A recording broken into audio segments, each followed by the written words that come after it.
night by the castle clock, and the owls have awakened the crowing cock to wit, to woo, and hark again the crowing cock, how drowsily it crew. Sir Leoline the Baron rich hath the toothless mastiff bitch from her kennel beneath the rock. She maketh answer to the clock.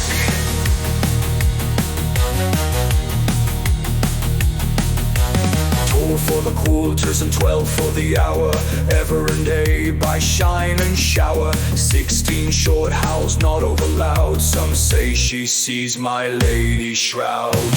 Is the night chilly and dark? The night is chilly but not dark. The thin grey cloud is spread on high, it covers but not hides the sky. The moon is behind and at the full, and yet she looks both small and dull. The night is chill, the cloud is grey. 'Tis a month before the month of May, and the spring comes slowly up this way.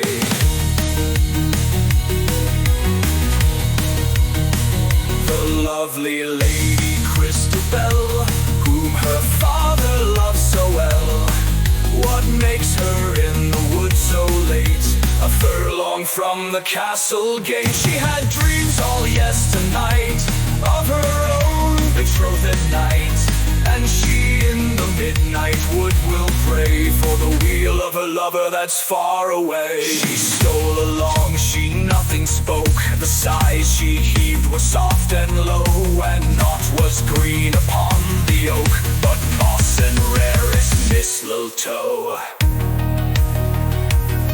She kneels beneath the huge oak tree, and in silence prayeth she. The lady sprang up suddenly, the lovely lady Christabel. It moaned as near can be, but what it is she cannot tell. On the other side it seems to be of the huge broad-breasted old oak tree. The night is chill, the forest bare. Is it the wind that moaneth bleak?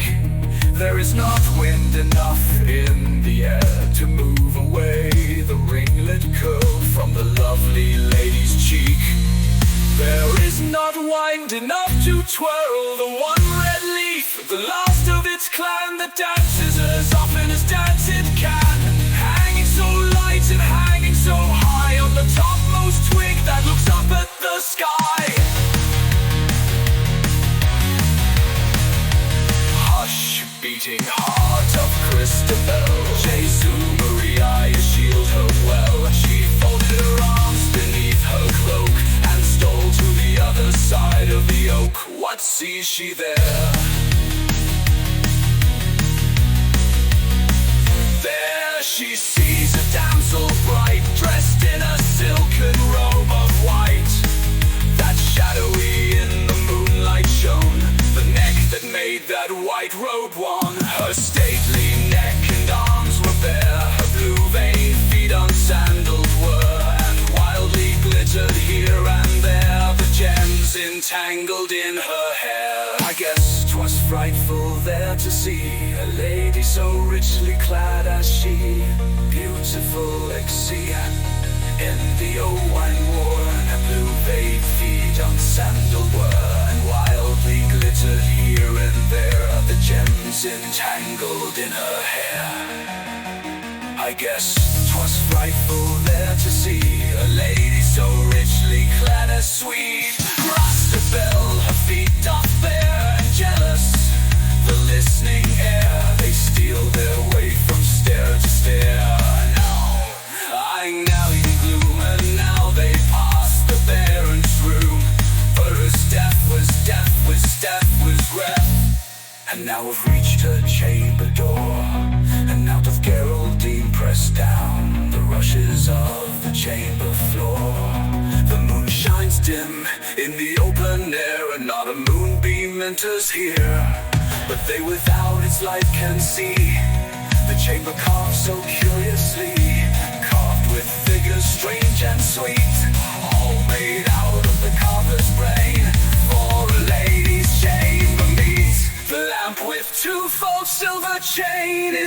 fastened to an angel's feet. The silver lamp burns dead and dim. The Christabel the lamp will trim. She trimmed the lamp and made it bright, and left it swinging to and fro, while Geraldine in wretched plight sank down upon the floor below.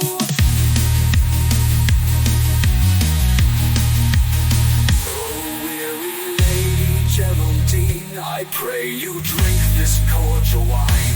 It is a wine of virtuous powers. My mother made it of wild flowers. And will your mother pity me, who a maiden most forlorn most?